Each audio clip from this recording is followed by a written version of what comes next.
retrouve aujourd'hui pour ma palle d'automne. En effet, l'automne est ma saison préférée, même avant l'hiver, pour la simple et bonne raison qu'en hiver, quand je dois faire le trajet jusqu'à ma gare pour aller prendre mon train, pour aller jusqu'à mes cours, je me gamelle au moins toujours une fois sur le verglas, sur la neige, sur un peu tout en fait.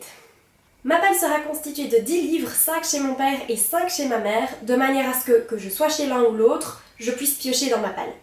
La vidéo sera divisée en 2 séquences et donc en 2 fonds différents. Le premier plan se déroulera ici chez mon père et le second plan se déroulera chez ma mère. Il est donc normal que cette première partie se tourne en pleine journée et que la seconde partie se tournera en soirée puisque je rentre chez ma maman ce soir et je ne pourrai donc filmer la suite que ce soir. Je commence donc à vous présenter les 5 livres sans plus tarder. Let's go! Je commence cette fois par les poches et je vous présente en tout premier La mécanique du cœur de Mathias Malzieu aux éditions J'ai lu. Nous sommes à Édimbourg en 1874 lorsque, le jour le plus froid du monde, Jack s'apprête à naître. Conséquence, son cœur se brise immédiatement. Afin de le sauver, son cœur est remplacé par une horloge. Dès lors, il devra non seulement en remonter le mécanisme chaque matin, mais aussi éviter toute émotion. Seulement, personne n'avait prévu que sa rencontre avec une chanteuse de rue allait tout bouleverser. Vous allez me dire encore du Mathias Malzieu, mais il y en a tout le temps, mon Dieu! Ça rime. Mathias Malzieu, mon Dieu! Bref. J'ai déjà lu les 3 autres romans précédents de Mathias Malzieu, à savoir Maintenant qu'il fait tout le temps nuit sur toi, Métamorphose en bord de ciel, et enfin Le plus petit baiser jamais recensé. Mais celui-ci faisait défaut, je ne l'avais toujours pas lu, et lorsque j'ai vu que Mathias Malzieu avait sorti un nouveau roman, Journal d'un vampire en pyjama aux éditions Albin Michel, je me suis dit qu'il fallait peut-être que je lise celui-là avant de lire son nouveau. Mais je l'ai commencé! Je continue toujours dans les poches en vous présentant Serment d'automne de Françoise Bourdin aux éditions Pocket. Ici, je suis quand même un petit peu forcée de vous lire le résumé parce que ça parle de famille, ça parle de frères, ça parle de fils, ça parle de...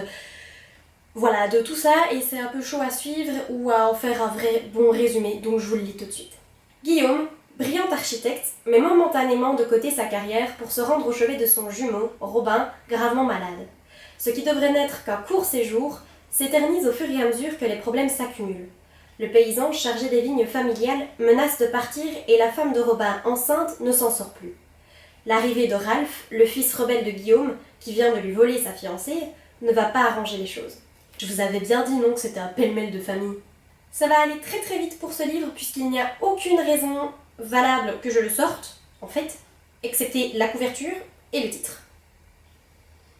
Et enfin, le dernier poche, il s'agit de À la recherche du Rwanda de Tony Di-Torlisi aux éditions Pocket Jeunesse. Petite précision et petit bémol pour ceux qui ne lisent pas en VO, c'est un premier tome d'une trilogie, il me semble, et la suite n'a pas été traduite en français. Alors qu'elle a toujours vécu dans un refuge souterrain élevé par un robot, Eva Enea finit par se retrouver seule sur Terre, là où les arbres parlent et les baleines volent. Mais, chose étrange, il n'y a aucun humain. Je vous l'avais déjà présenté dans ma première vidéo, ma toute première vidéo sur la chaîne, et je vous avais dit que je l'avais reçu gratuitement à l'achat d'un autre livre pour les 1 an de ma librairie. Lorsque je l'ai choisi parmi les livres que ma librairie proposait, il y en avait 2 exemplaires, et une amie m'accompagnait, du coup mon amie l'a aussi acheté, l'a déjà lu et m'a dit qu'il était génial. Du reste, je n'en ai entendu que du positif, donc voilà, un peu de fantaisie, ça ne peut être que super. On poursuit sur la lancée avec un grand format cette fois, il s'agit de Miss Peregrine et les enfants particuliers de Ransom Riggs aux éditions Bayard. Je pense que beaucoup d'entre vous l'ont déjà vu circuler, mais pour les rares personnes qui se seraient perdues sur ma chaîne et qui n'auraient encore jamais vu de résumé, je vous en fais un mais très rapide.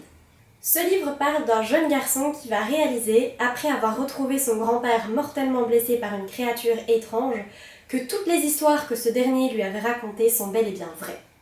Mais quelles histoires, vous allez me dire ? Ça, c'est à vous de le découvrir. Mélangeant créatures étranges, pouvoirs, enfants particuliers, orphelinat, avec un fond de guerre et de nazisme en plus, il m'en fallait pas plus. Mais je dois tout de même bien avouer que la bande-annonce a joué un grand rôle sur la présence de ce livre dans cette palle. Et enfin, le dernier roman que j'ai décidé de mettre dans cette première partie de palle chez mon père, il s'agit de Les yeux du dragon de Stephen King aux éditions Desnoyers. Dans le royaume de Delin, tous espèrent voir Peter, le fils aîné du roi Roland, être couronné. Mais c'était sans compter Flag, le magicien du roi, qui lui souhaite voir Thomas, le cadet, monter sur le trône. Bon, je dois vous avouer que ce livre, quand je l'ai acheté, c'était uniquement pour l'objet livre, parce que je n'avais absolument pas lu le résumé, que je ne savais même pas qu'une édition avait déjà été publiée, que je n'avais encore jamais lu de Stephen King, enfin bref, vraiment du superficiel quoi. Non mais regardez comme ça pète! Mais en y regardant de plus près, il s'est avéré que le résumé me plaît particulièrement fort, que c'est de la fantaisie, que les chapitres sont très courts, il y en a qui font même pas une page, et moi j'adore quand les chapitres sont très courts, j'ai l'impression d'avancer tellement vite, genre j'ai l'impression d'avoir le super pouvoir du gars dans X-Men, genre le gars qui va super vite, et ben j'ai trop l'impression de ça, je suis en mode wouah, vous voyez, et ben ça me plaît trop. Donc voilà, j'ai décidé de le sortir parce qu'il me tente, beaucoup. Voilà, c'est maintenant la fin de la première partie de ma palle. Une fin de première partie qui est absolument déjantée et que je n'ai absolument pas pu contrôler. On se retrouve ce soir, d'ici là portez-vous bien et lisez bien. Mais ils n'auront pas le temps de lire ni que dalle en fait, puisque la vidéo elle suit tout de suite. Aloha les gens, on se retrouve maintenant pour la suite de la vidéo que j'avais déjà commencé cet après-midi. Comme vous le voyez, nous sommes bel et bien en soirée et nous sommes bel et bien chez ma maman. J'ai fait au mieux au niveau de la luminosité pour que ça ne soit pas trop sombre, j'espère que ça vous conviendra. On commence tout de suite. Let's go! Je commence par vous présenter, comme chez mon père, les 3 poches puis les 2 grands formats. Le premier poche, il s'agit de Lux Tenebrae de Giacometti et Raven, ce sont 2 auteurs, aux éditions Pocket. Nous sommes en été 2010. Antoine Marcas, commissaire et franc-maçon, est déclaré mort suite à une blessure par balle. Entre expérience de mort imminente, rites d'initiation égyptiens et fanatiques religieux, le roman nous fait switcher entre d'un côté l'Égypte d'Akhénaton et de l'autre nos temps modernes. Pour la petite histoire, j'ai entendu parler de ce livre lorsque j'étais en rhétorique, la dernière année de secondaire. Pour un travail, nous devions nous mettre par groupe de 2 et chaque groupe devait choisir un livre dans une liste de livres que le prof proposait. Ce livre n'est pas le livre que mon groupe avait choisi, mais bien le livre qu'un autre groupe de ma classe avait choisi. Et ce groupe en avait tellement bien parlé que ça m'avait donné l'eau à la bouche et que finalement j'ai décidé de l'acheter. Il se retrouve dans ma palle d'automne parce que c'est un livre que j'ai depuis quand même très longtemps dans ma palle et que je pensais sortir à un certain moment. Et je trouve que les couleurs se prêtent bien, les couleurs de la couverture se prêtent encore bien à la saison, donc voilà. Le prochain poche que je vous présente, il s'agit de Orgueil et préjugés de Jane Austen aux éditions Le Livre de Poche. Ici nous allons suivre 5 jeunes filles pour qui la mère ne souhaite qu'une seule chose, les marier. Alors lorsque 2 célibataires bon partis débarquent dans le domaine voisin, les préparatifs d'un prochain bal occupent tous les esprits. J'ai acheté ce livre en grande partie pour les cours puisque je vais devoir lire la version anglaise de Orgueil et préjugés et du coup je me suis dit que lire la version française avant était peut-être un bon tuyau. Donc du coup voilà, comme je vais probablement bientôt devoir le lire en anglais, je préfère le lire avant en français. Voilà pourquoi il est dans la palle d'automne. Et enfin, le dernier poche que je vous présente pour cette palle d'automne, il s'agit de Outlander, le premier tome Le Chardon et le Tartan de Diana Gabaldon aux éditions GQ.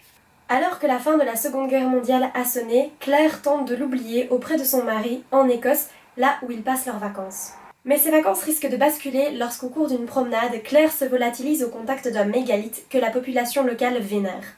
On m'a bassiné les oreilles de droite à gauche avec ce roman, parce qu'il fallait que je le lise, parce qu'il fallait que je regarde la série, parce qu'il fallait que j'achète les tomes suivants, parce que j'en sais rien, moi il y avait 10 000 raisons pour que je l'achète, et finalement, oui, gros mouton, je l'ai acheté. En même temps, il était à 3 ou 4 euros à mon Bibliopolis, donc j'ai complètement craqué, je me suis dit que pour 3 ou 4 euros, ça valait le coup, même si au final, je n'aimais pas. Mais comme ça parle de Highlanders et d'anglais et que ça se passe au XVIIIe siècle, je me suis dit ça ne peut en fait que me plaire.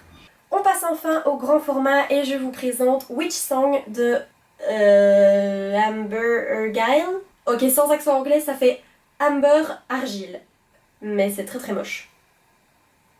Donc je vais pas le dire. Aux éditions Lumen. Brucena est une sorcière qui vit dans les profondeurs de la forêt. Une des gardiennes de la nature, capable de contrôler les éléments par la force de leur chant. Mais lorsque sa mère l'abandonne pour aller combattre l'ennemi, Brucena est perdue. Et malgré la protection de son protecteur qui est chargé de l'amener à bon port, les chasseurs la traquent, elle, la dernière des sorcières. J'ai acheté ce bouquin à mon Bibliopolis pour la modique somme de 7 ou 8 euros, il me semble, au lieu de 16 ou 15 euros. 15 euros. Donc voilà, j'étais plutôt contente, surtout que la couverture est absolument magnifique. Je ne sais absolument pas si le cadrage est bon, étant donné que je n'ai toujours aucun retour. C'est une trilogie et j'ai également vu que les couvertures du 2e et du 3e tome sont tout aussi belles. Donc voilà, c'est encore un degré de superficialité qui monte très haut. Voilà, on voit même plus ma main. Mais Mais bon, le résumé me plaît quand même et la couverture fait très automnal je trouve, donc voilà pourquoi il est présent dans cette palle. Et enfin le dernier livre de cette palle d'automne. Je ne sais absolument pas si je vais savoir tous les lire, sachant que je me suis mis le gros défi d'une de ces briques de malade avec Outlander, donc Je vous présente maintenant La vie est facile, ne t'inquiète pas de Agnès Martin-Lugan aux éditions Michel Lafon. Ce roman est un second tome, donc je ne peux pas vous faire le résumé de celui-ci, sinon je risque de vous spoiler, mais je peux en revanche vous raconter le résumé du premier tome, que j'ai ici. Voilà, Les gens heureux lisent et boivent du café, toujours de Agnès Martin-Lugan aux éditions Pocket. J'ai été tellement vite pour dire ça. À la suite de la mort de son mari et de sa fille dans un accident de voiture, Diane décide de s'exiler en Irlande seule. Mais à force de fuir la vie, elle finit toujours par vous rattraper. En Belgique, à la plage, je ne sais pas si vous êtes au courant, mais il y a 2 librairies, les mêmes, c'est la même librairie, mais il y en a une qui est en néerlandais uniquement et une qui est en néerlandais et en français. Et quand je me suis précipitée dans la librairie, je me suis précipitée dans la librairie uniquement en néerlandais. Voilà. Du coup, j'ai dû faire demi-tour, faire complètement l'inverse de la digue et aller à l'autre librairie qui avait une petite partie en français et ce livre m'attendait. N'est-ce pas le destin ? Voilà, c'est maintenant la fin de la vidéo. J'espère qu'elle vous aura plu malgré le fait qu'elle soit peut-être plus longue, étant donné que je vous présente 10 livres dans cette vidéo et non pas 5 comme dans la vidéo précédente. J'espère comme d'habitude que les livres vous auront plu et que peut-être je vous aurai donné envie d'en lire 1, 2, 3 ou les 10, j'en sais rien. On se retrouve très bientôt pour une prochaine vidéo. D'ici là, portez-vous bien et lisez bien. Ciao!